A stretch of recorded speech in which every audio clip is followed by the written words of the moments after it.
আসলতে যেটো নিউজ প্ৰচাৰ হৈ আছে সেইটো স্পষ্টীকৰণ আমাও দিবলৈ ইচ্ছা আছিলে দিনহক ধন্যবাদ আপোনালোকক যোৱাকালি 12 তাৰিখ আছিলে আমাৰ সন্ধিয়া সময়ত এটা খবৰ আহিছিলে স্থানীয় লোকৰ পৰা গুনাইবৰি যে তাতে 2-3জন মান ব্যক্তিয়ে বহু দিন ধৰি পেনে ড্ৰাগছ সৰবৰাহ কৰি আছে আৰু গতিকে লগতে আমি এটো বিষয়ে আমাৰ উদ্ধতম বিষয় জনালো আৰু লগতে আমাৰ TSP professional madam WSI Mandakini Devi লগত ষ্টাফ হয় এই গুনাইবৰিলৈকে ৰাওনা হৈ গ'ল সেই চক্ৰটো উৎখাত কৰাৰ কাৰণে আৰু তেওঁলোকৰ ওপৰত লিগেল একচনটো ল'বৰ কাৰণে একৰ্ডিংলি আমি সিৰাজুল ইছলাম তেওঁৰ ঘৰটো গুনাইবৰিতে হয় তেওঁৰ ঘৰত আমি সাৰ্চ অপাৰেশ্যন ষ্টাৰ্ট কৰিলোঁ আমাৰ গোটেই প্ৰচিডিউৰ NDPS এক্টৰ যেটো প্ৰচিডিউৰ থাকে গোটেই প্ৰচিডিউৰ মতে আমি কামখিনি ষ্টাৰ্ট কৰিছিলোঁ কিন্তু পুলিচৰ যিখিনি সাৰ্চ অপাৰেশ্যনৰ সময়ত সিৰাজুল ইছলাম যিজন একিউজড তেওঁ আন্ধাৰৰ সুযোগ লৈ পেনে পলায়ন কৰিলে আৰু লগতে তেওঁ ঘৰতে অন্যজন আসামী নাজিমা খাতুন তেওঁক আমি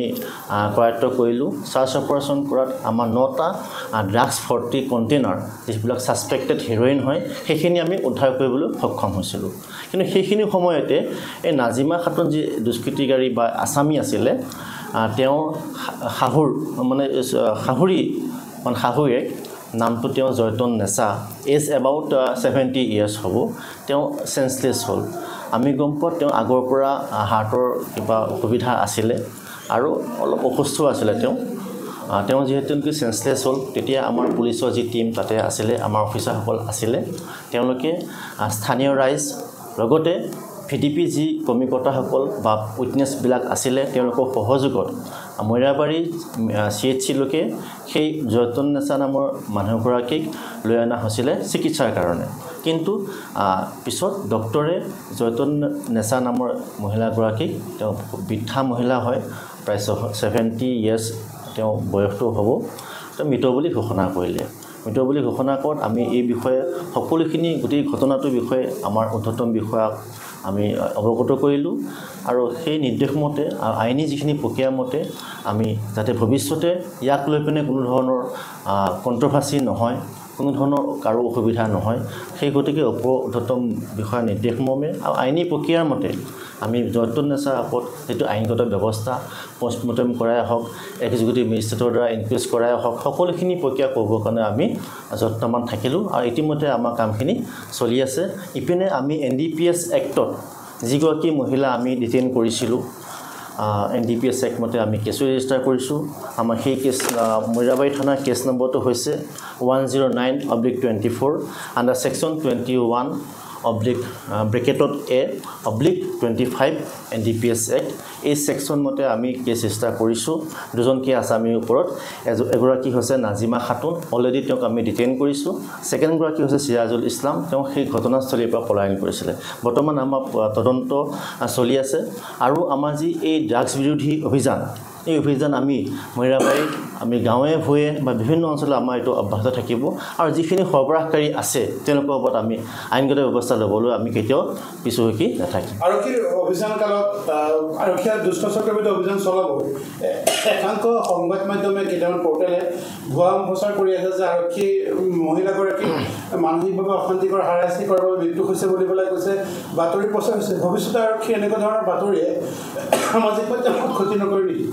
ডেফিনেটলি একচুয়ালি হয় এনেকুৱা আমি যিবিলাক আমি ড্ৰাগছ বিৰোধী অভিযান বা অন্যান্য যিখিনি আমাৰ আইনগত ব্যৱস্থা কৰিবলৈ যাওঁ এনেকুৱা দুইজন মানুহ আমি কেতিয়াবা পাওঁ যি নেকি তেওঁলোকে এইবিলাক দুষ্ট চক্ৰৰ লগতো হয়তো কেতিয়াবা তেওঁলোকে ইনভলভমেণ্ট থাকে তেওঁলোকে হয়তো এনেকুৱা হ'ব পাৰে যে পুলিচে এনেকুৱা ধৰণৰ একশ্যনবিলাকক তেওঁলোকে ভাল নাপায় বা পুলিচৰ একশ্যন কৰিব গ'লে তেওঁলোকক কেতিয়াবা হয়তো ক্ষতি সাধন হ'ব পাৰে বা ফাইনেন্সিয়েলি কিবা প্ৰব্লেম হ'ব পাৰে গতিকে তেওঁলোকে কোনোবা ধৰণৰ ইমপ্লিচিটলি বা হওক বা এক্সপ্লিচিটলি হওক তেওঁলোকে সেই দুষ্ট চক্ৰৰ লগত জড়িত থাকিব পাৰে আৰু তেওঁলোকৰ এনে ধৰণৰ কথা বতৰা বা অপপ্ৰচাৰে আমাৰ পুলিচ প্ৰশাসনক অসম পুলিচক কেতিয়াও বাধাৰ সৃষ্টি হ'ব নোৱাৰে আৰু সাধাৰণ ৰাইজকো মই আপোনালোকক এই সেগতে মই জনাই দিওঁ সাধাৰণ ৰাইজক ইয়াৰ কাৰণে কোনো ধৰণৰ যাতে বেয়া চিন্তা কৰিব নালাগে পুলিচ প্ৰশাসনৰ প্ৰতি যাতে বেয়া চিন্তা নকৰে আমি সদায় সাধাৰণ ৰাইজৰ কাৰণে কাম কৰি আছোঁ আৰু সদায় কৰি থাকিম ক্ৰাইম বন্ধ কৰাৰ ক্ষেত্ৰত আপোনালোকে যিখিনি ব্যৱস্থা গ্ৰহণ কৰিছে যিসকল অপপ্ৰচাৰ কৰিছে তেওঁলোকৰ বিৰুদ্ধে ব্যৱস্থা গ্ৰহণ কৰিব ডেফিনেটলি আমি নিশ্চয়কৈ আমি তদন্ত কৰি আছোঁ যদি তেওঁলোকে অপপ্ৰচাৰ কৰিছে আমি চাই আছোঁ যদি উচ্চতম বিষয়াৰ লগতো আমি কথা পাতি আছোঁ আমি সেইমতে আমি লিগেল এটা একশ্যন ল'ব চেষ্টা কৰিম ৰব আপুনি যে এটা অপৰাধ কৰিবলৈ গৈ আছে আপুনি জানেনে এই নাবালিকা গৰাকীক এতিয়াই বিয়াত বহোৱাটো যে এটা অপৰাধ আপুনি জানেনে অপৰাধ কেনেকৈ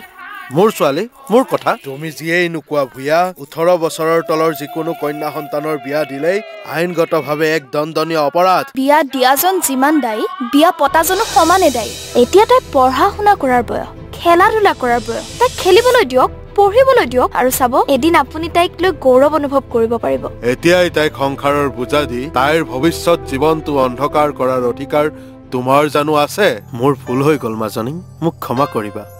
শিক্ষা ল'ৰা ছোৱালী উভয়ৰে প্ৰাপ্য আৰু অধিকাৰ আপোনাৰ কন্যা সন্তানক তাইৰ এই প্ৰাপ্যৰ পৰা বঞ্চিত নকৰাব বাল্য বিবাহ ভাৰতীয় আইনৰ দ্বাৰা বিহিত এক দণ্ডনীয় অপৰাধ এনে অপৰাধ কৰি আপোনাৰ কন্যা সন্তানৰ ভৱিষ্যত অন্ধকাৰৰ মাজলৈ ঠেলি নিদিব